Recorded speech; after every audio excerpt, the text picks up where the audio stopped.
Hey guys, today we're going to continue learning about quadratics, okay? So, for each equation, write it in the form y equals ax squared plus k. Notice k, you can treat it the same way as if it was c, okay? Sketch the graph of the parent function and the equation given. Describe the graph in words. So, what is a parent function or the parent graph? Well, it's basically this equation, which is y equals x squared. Okay, that's what we call the parent. You're going to draw a star next to the graph out of the four that you have to do that represents the parent function. Just to do a little recap of as far as what we learned last class, okay? What we learned last class is that we have two different types of parabolas. We have parabolas that open up, okay, notice that's our smiley face, or parabolas that open down, which is our sad face, okay? We have a vertex, which we know is a point that's in the middle of our U shape, okay? Our vertex can be known as the minimum, or it can be known as the maximum. Another thing we learned about was the axis of symmetry, okay? Remember, the axis of symmetry is basically that line, that invisible line, the AOS, that cuts the equation right down, or cuts the graph right down the middle, okay? Right down in half, so it has two mirroring sides.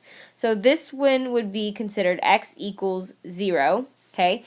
Notice on this one here, that line, notice the AOS always cuts through your vertex, okay? So this would be x equals whatever number value our x is, okay? We also learned about solutions. Remember, solutions or zeros are also known as x-intercepts. So my first equation here, I notice that I have one solution and I have actually two solutions because the parabola crosses the x-axis at 2 points. On the second example here, I notice that my parabola only crosses the x-axis at 1 point, so there's only 1 0, okay? Only 1 0. Should have put that only 1 0, okay? Or one x-intercept, or one solution. So here we go with the first one, y equals x squared. Well, hopefully if you were just paying attention, you know that this is the graph that I'm going to put a star at because this is the parent function. What I want you to do is look at the table that I've already given you. Go ahead and fill out your table and go ahead and plot 5 of the points that you can fit onto this graph. So you might need to pause the video and do that yourself. Okay. Notice after I plotted my points, I went ahead and drew a parabola as best I could. Notice it's not going to be perfect because it's a U shape here that I'm trying to draw. So the next question is, what is our A value? Okay. Notice here my A value is going to be the number in front of the x squared, right, which is 1. The K value, notice there is none, so it is 0. So remember, we always got to make sure we ask ourselves, is it in standard form, which is ax squared plus bx plus c equals 0, or the 0 can always be y, or it could be f of x, okay, or it could be 0. A lot of different options that you could have it equal to, okay? Notice we do have y by itself, so this is in standard form. So now looking at our parabola, how does it open?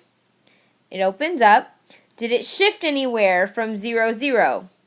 No, so there's no shift, so none, okay? When I compare it to the parent graph, which that means I'm comparing the parent graph to the parent graph, it stays the same, okay? It doesn't get narrower or doesn't get wider.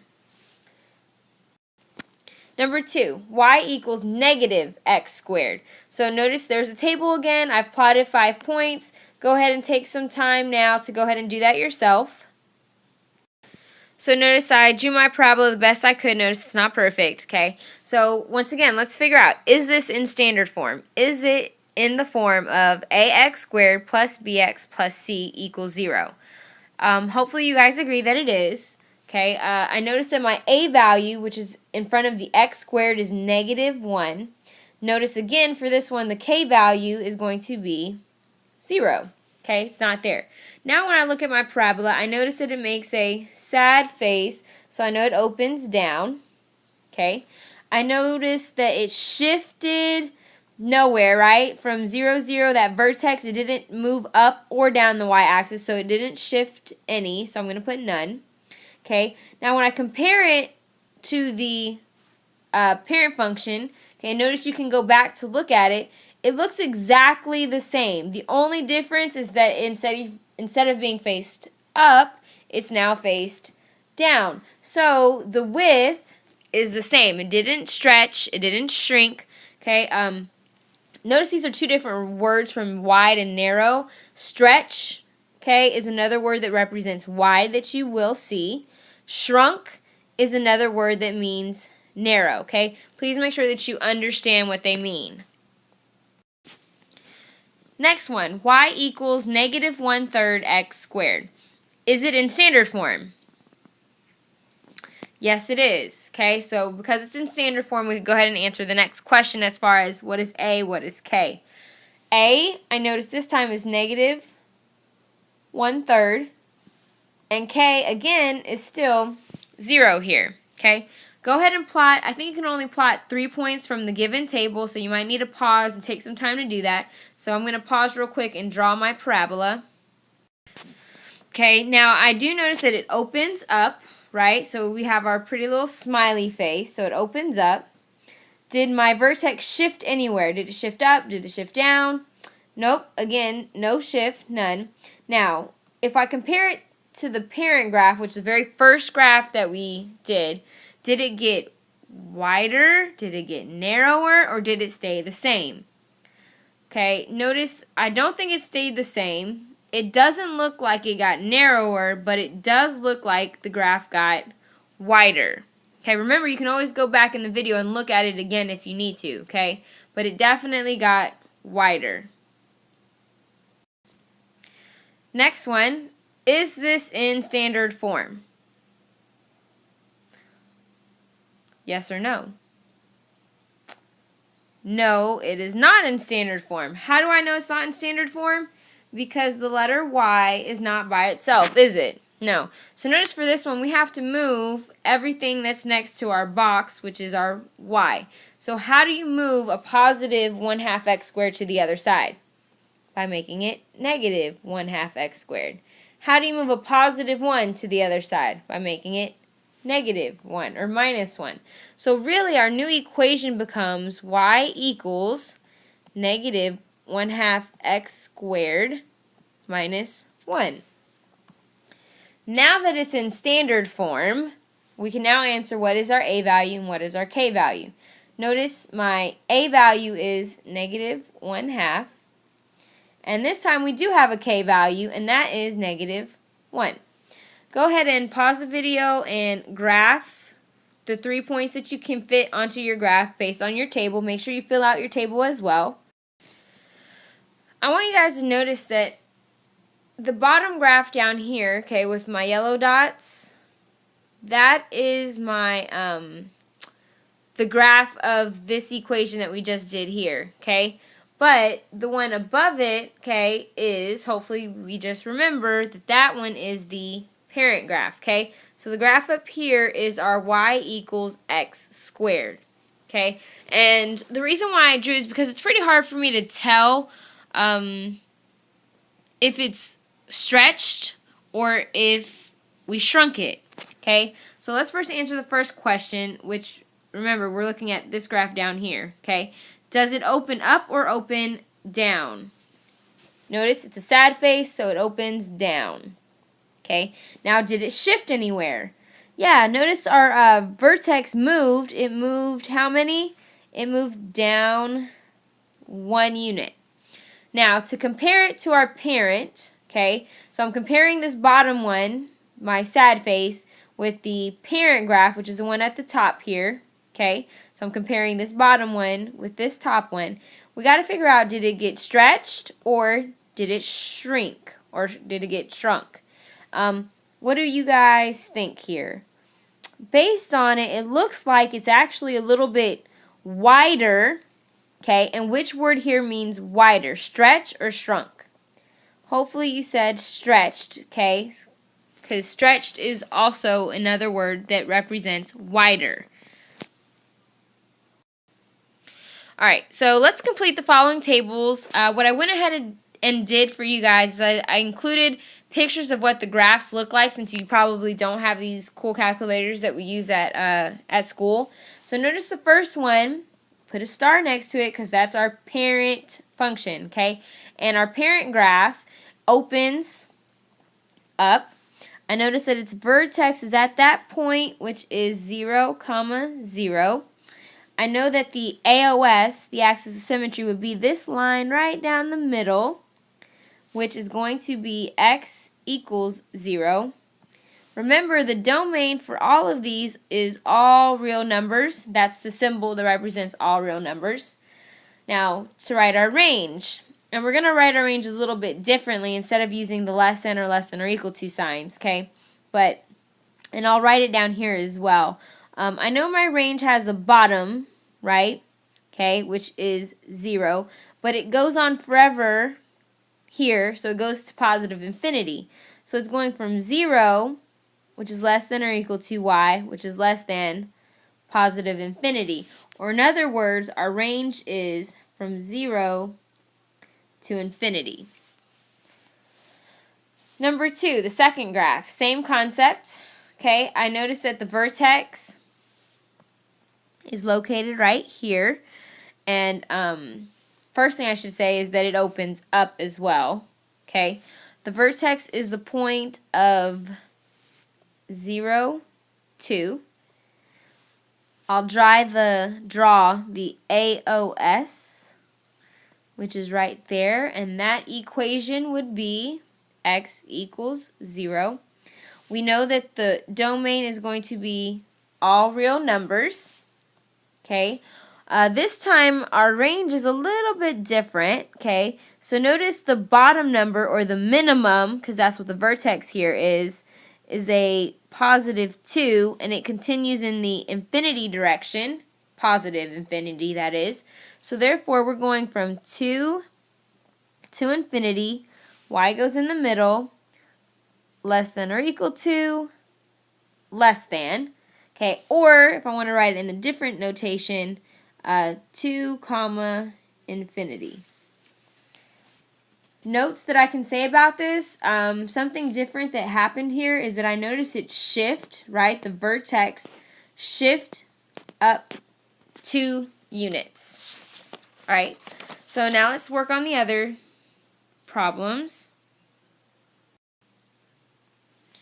All right, so number 3, y equals negative x squared plus 5. Notice what first thing I'm going to answer is, does it open up or down? I do notice that it opens down. Okay, so this is our little sad face. The vertex is here at this point, and that point would be 0, 5. I'll draw my imaginary line here down the middle of it, and I do notice that that is my AOS, which is x equals 0. I know that my domain is all real numbers. My range here is a little bit different because this time it has a maximum point, okay, which means it has a high point, which we already identified as being 5 because that's what the y value is, and that's what we're talking about for a range. It goes forever in the negative infinity direction. So our range here, if I wanted to write it in inequality notation, would be negative infinity is less than y, which is less than or equal to 5. Or in our the other notation that we use, parenthesis, negative infinity, comma 5, bracket. Number 4, it opens up. Okay, notice that's a happy face. I know that my vertex is at that point, which is 0, negative 3. I will draw my axis of symmetry, my AOS, which I notice is again also x equals 0. The domain, all real numbers. Now for my range, I notice it has a minimum number, okay, because the vertex is the minimum, that means the lowest point, which is negative 3, and it goes all the way to positive infinity. So if I write it in an equality notation, my range will be negative 3 is less than or equal to y, which is less than positive infinity.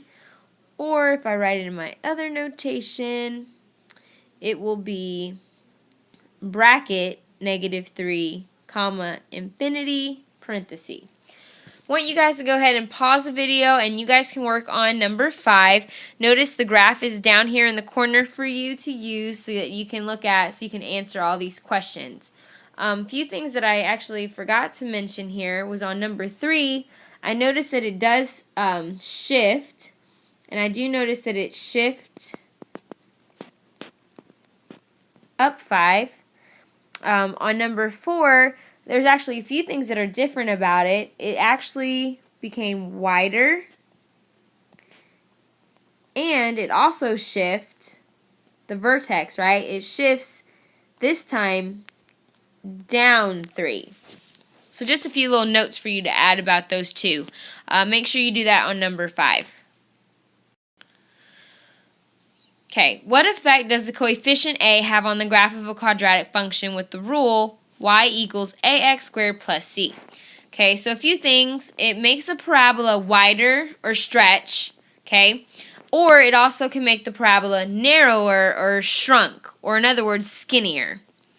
It also determines if it opens up or if it opens down. So if my a is positive, it opens up. But if a is negative, then that means it's going to open down. Number 2, what effect does the constant c have on the graph of a quadratic function with the rule y equals ax squared plus c? Well, c is really simple. It determines whether your vertex is going to be shifted up or if it's going to be shifted down. Okay. So typically, if your number is positive, that means it's shifting up. Or if your number is negative, it's usually meaning that it's shifting down. Number 3, given the equation y equals negative 3x squared plus 1, write an equation of a parabola if the graph has been shifted up 5 units. Well, first thing we're going to do is we're going to circle what value are we changing here. Are we changing the a or are we changing the c? Now remember, as before in the previous slide, we mentioned that c shifts up or down. Okay, so I'm going to circle my c value, which is the positive 1. Now I'm shifting it up 5 units, so that's telling me that I'm going to shift it by adding 5 units to this.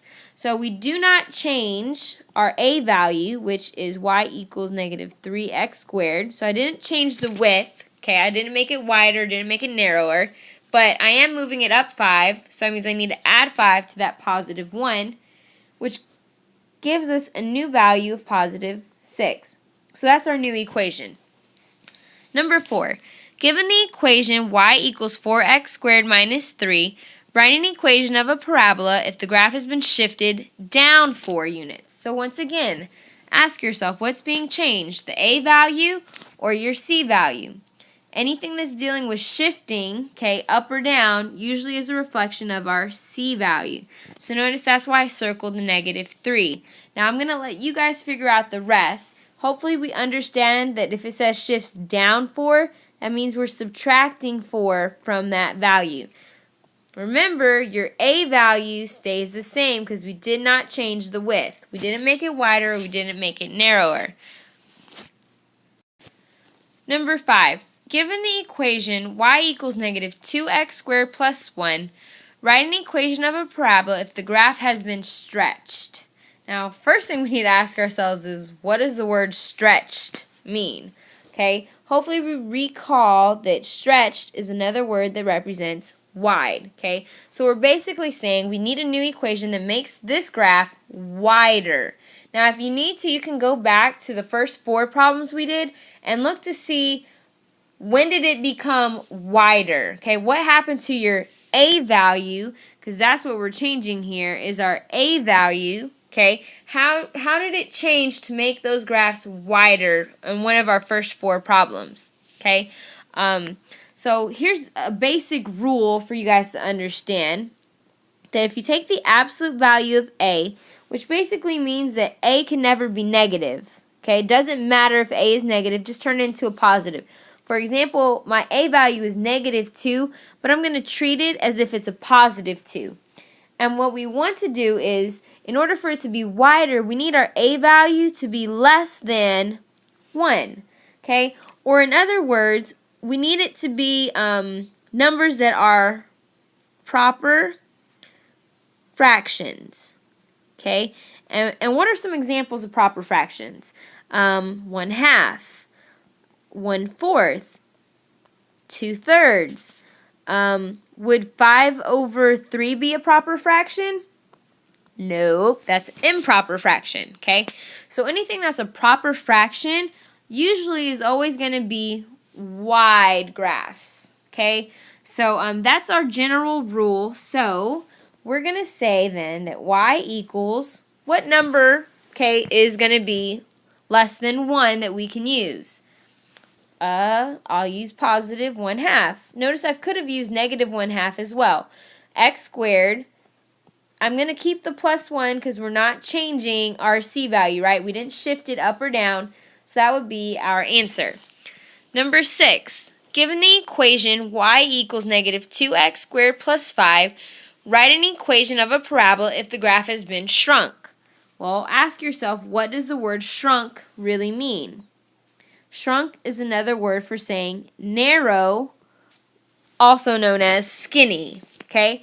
So how can we make the graph skinny? Well, the rule is that if we take the absolute value of a, remember that basically just means we take the a value and we turn it into a positive number, it stays positive, and we make it greater than 1, then we will make the graph narrower or skinny, okay? So ultimately, we're just changing this a value to a number that's greater than 1. But be careful because 2 is already greater than 1. And we want it to be narrower than what this graph is. So we need a number that's actually greater than 2 in our case because that's our number that we have in this problem. So I want you guys to go ahead and do that one on your own. Remember, we did not change the c value, so that stays the same. Number 7, place the following graphs in order from the widest to the narrowest.